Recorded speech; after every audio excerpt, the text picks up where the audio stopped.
Welcome to the Tuesday edition of Wine's World. And on Friday, I thought of maybe a little bit promised that I would perhaps do some cooking for you.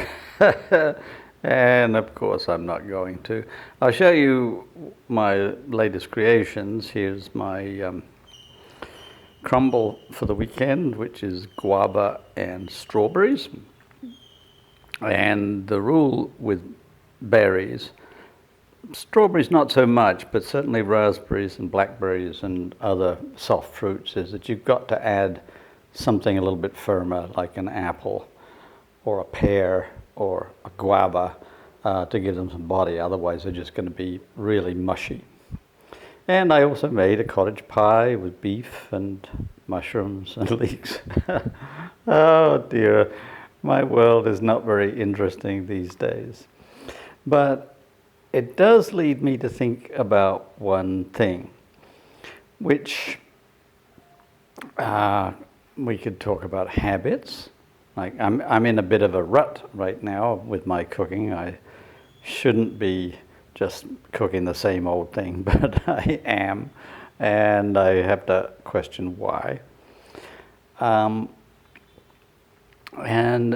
tastes, like what tastes good to us physically in the way of food, but also let's think about tastes when it comes to beauty. Also, let's consider the nature of truth. Well, all of this is going to feed back on my topic of last time, which is social constructs. And what I'm going to suggest is that tasting good, looking good, feeling truthful are all social constructs. So let's journey down that path.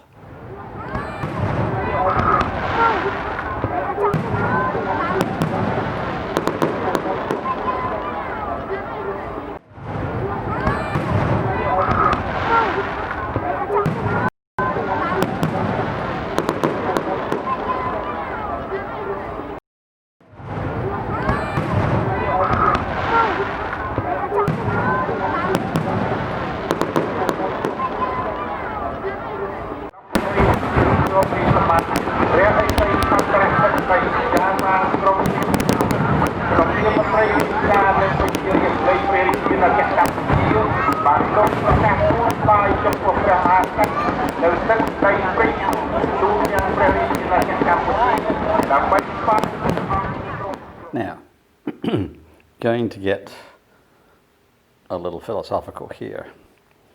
And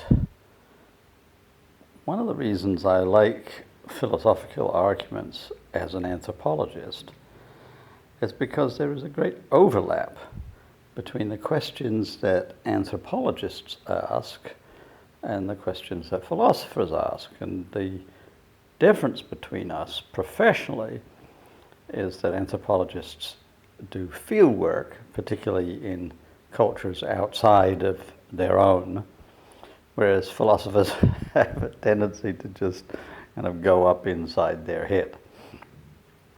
And I think it's a matter of choice whether you do one or the other. But I like to do both. I like to do field work, and I like to go up inside my head, as I'm sure you know. So let's start with this question: what is truth? Pontius Pilate asked that question of Jesus after he'd pronounced judgment on him, but didn't wait for an answer. And philosophers will tell you that there's different ways to approach truth depending on what kind of statement you are talking about. For example, there are mathematical truths that you can build a system of geometry or trigonometry or algebra on certain axioms, and once you've accepted those axioms, then you can keep building and building and building, and every theorem that you produce subsequently is either true or false, depending on the way that your system works. So, for example, in Euclidean geometry, the base angles of an isosceles triangle, that is a triangle with two equal sides, the base angles are equal. The square on the hypotenuse is equal to the sum of the squares on the other two sides in a right angle triangle. Very famous Pythagorean theorem. Those are all mathematical truths. And they are true within a system. And that gives us our starting point. That is, truth, despite what some evangelical Christians would have you believe, truth is not absolute. Truth exists within a system, and different systems provide us with different kinds of truth. There are empirical systems. I can say, the sun is shining. Okay, well, what's my frame of reference? My frame of reference is the western part of Phnom Penh at 8 o'clock in the morning, and I'm looking out my window and I see the sun and blue sky. So my frame of reference is very specific. I can't say the sun is shining everywhere, or that it's raining everywhere, or any such thing. But if I provide you with my empirical frame of reference, then you can determine the truth of my statement. There are also definitional truths. For example, look up bachelor in the dictionary. And bachelor will be defined typically something like a man over the age of consent who has never been married. Now, you're going to have to keep searching around the dictionary if you're not sure about all of these things like the age of consent, or what a man is, or what marriage is. It's all a little bit problematic, but if we just stick with that simple definition for a moment, we can say, okay, here is Harry. Harry is 25 years old. He has never been married. Is he a bachelor? Answer, according to the dictionary definition, yes, he is. Now, this actually is an area where I'm sometimes a little amused, because here in Asia, I'm frequently asked to fill out forms, let's say landing forms on an airplane trip, or police identification, whatever. And they give me a choice of marital status, and it's usually single and married, and that's it. Well, I am a widower. My wife died 13 years ago. So I do not, in English, identify myself as single. I identify myself as widowed. And other people who are not married but who have been married might identify themselves as divorced. There are a lot of possibilities besides single and married. Single, in my terms of reference, means never been married. But in the Asian English, it's not really English, it's Asian English, single means not married. So they think it's a binary choice. So I am, according to Asian English, single. And I don't like that frame of reference. So my point here is that the frame of reference determines the truth value of the statement that you have made. So in Asian English, yeah, okay, it is true that I am single. In Asian English. In British English, I am not single. I am widowed. So I hope it's not too much of a leap for you to understand that truth is socially constructed. I'm not suggesting that that means that truth is somehow weak-kneed. It's not. it's not hard and fast. No, it's not hard and fast. It's not absolute. Truth is related to the framework within which you make a statement.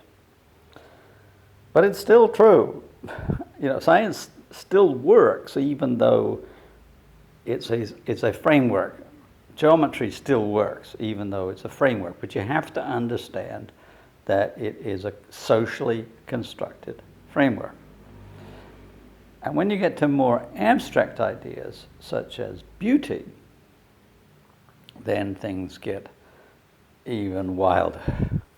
That what constitutes a beautiful man or a beautiful woman is, as we know by looking at art history, completely determined by the social constructions of the time.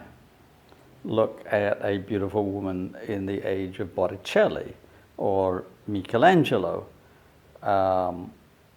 Look at the perfectly proportioned man according to Leonardo da Vinci. They're all okay, but they're not conforming to the standards of beauty and ideals of the modern world. I remember very clearly in the 1960s when the icon of female beauty was Twiggy, and she was just rail thin, but that was a socially determined, socially constructed conception of beauty.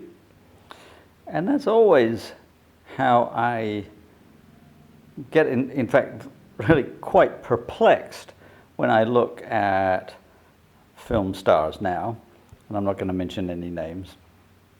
If you if you contact me privately, I will. There are I don't know, 5 or 6 female movie stars who are considered to be absolutely beautiful. But if you take away the photoshopping for a start and all the makeup, but never mind that. Just like look at these people as if you didn't know who they are. And I can do that in a lot of cases because I don't watch modern movies. I don't have a television. I don't know much about, let's say, the Kardashians. I mean, that's a name that pops to mind. I couldn't recognize a Kardashian if you hit me over the head with one. And so whether or not they're beautiful, for me, is just determined by other social conditioning. But when I look at the people who are claimed to be the most gorgeous in the world, the social construct does not affect me. And this is where I'm trying to go. How can we get outside the social constructs that we are enculturated within? And the simple answer is we can't. Because they get imposed upon us long before we are aware that we're being given these constructs. But I believe that we can, to a degree, escape social constructs once we are aware that they exist. Now, where do they exist? Everywhere. Like, what's money mean to you? What does success mean to you? What does security mean to you? What does God mean to you? What is prayer? All of these are important questions in terms of your daily life and your daily belief system. So let me be abundantly clear. I am not being some kind of radical relativist, just saying, well, anything's true that you want to be true, or anything can be what you want it to be, and so forth. I'm not saying that at all.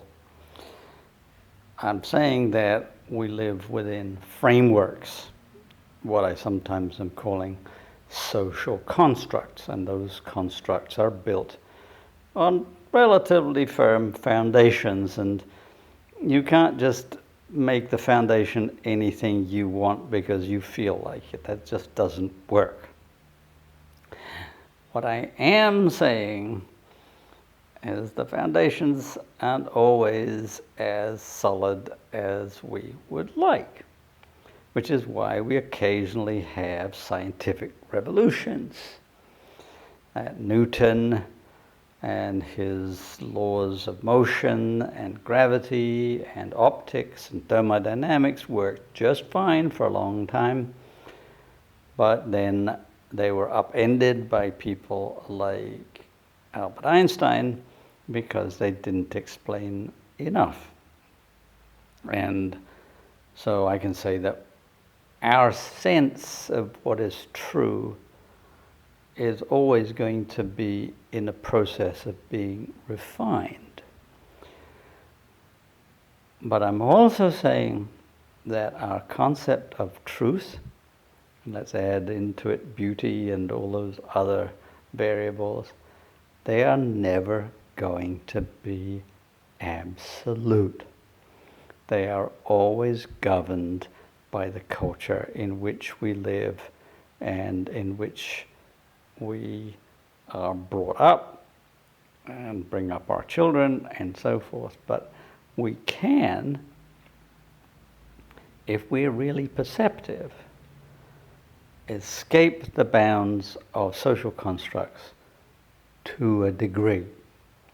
Not completely, but we can decide, okay, that's not my construct of beauty, that's not my construct of tasty, that's not my construct of true.